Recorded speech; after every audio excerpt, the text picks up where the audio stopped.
Assalamualaikum warahmatullahi wabarakatuh. Perkenalkan, nama saya Lilih Maksipa. Saya merupakan mahasiswi Hukum Keluarga Islam di Universitas Islam Darussalam Ciamis.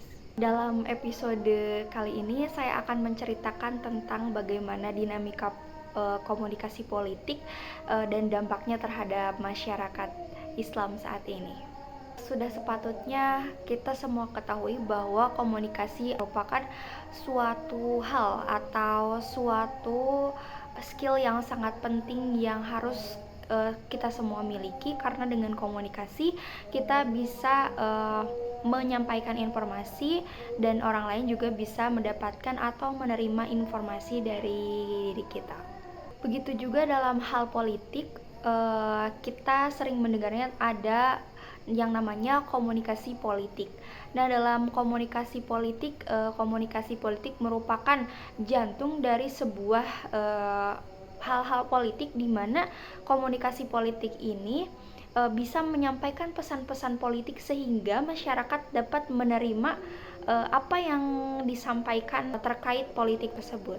Dalam halnya kita merupakan negara yang mayoritasnya adalah masyarakat muslim, tentu saja kita sering menemui banyak sekali narasi-narasi politik yang dikeluarkan oleh partai politik Islam, juga beberapa komunitas-komunitas Islam, bahkan pemimpin-pemimpin agama yang narasi politiknya bisa berbentuk dakwah, bisa berbentuk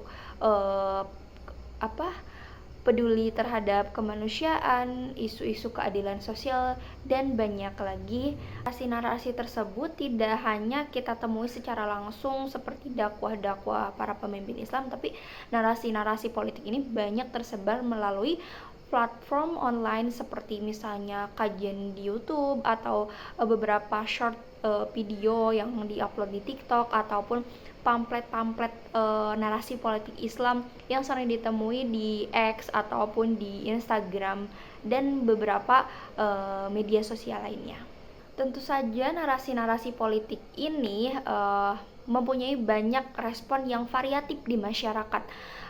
Bagaimana cara masyarakat tersebut menangkap, menerima isu-isu politik tersebut.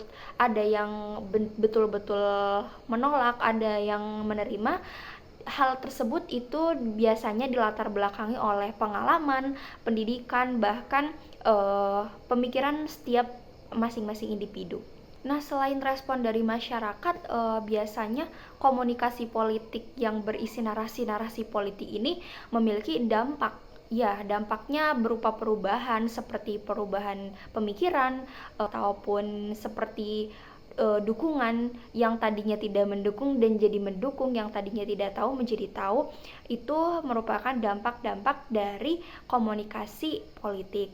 Salah satu buktinya adalah dalam penelitian yang berjudul The Dynamic of Political Communication in Islamic Parties, yang merupakan penelitiannya menunjukkan bahwa beberapa partai politik Islam itu menggunakan strategi-strategi komunikasi politik dengan menggunakan narasi-narasi agama, seperti janji-janji keadilan sosial untuk memperoleh dukungan dari masyarakat di luar sana. Sayang sekali komunikasi politik ini banyak digunakan, dimanfaatkan sebagai oleh aktor-aktor politik.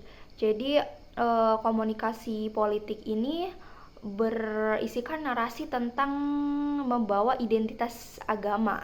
Komunikasi itu dijadikan senjata, apalagi dalam politik adanya komunikasi politik Islam, maka kita sebagai umat Islam sendiri harus pintar memilah dan memilih informasi yang tersebar di media sosial, karena itu banyak informasi-informasi yang menggiring opini kita sehingga itu terasa menjadi benar. Sekian dari saya, mohon maaf apabila ada kesalahan, apalagi dalam penyampaian tentang komunikasi politik Islam yang tentunya sangat sensitif untuk dibahas, tapi saya mencoba membahasnya karena berhubungan dengan mata kuliah komunikasi yang telah diajarkan di perkuliahan.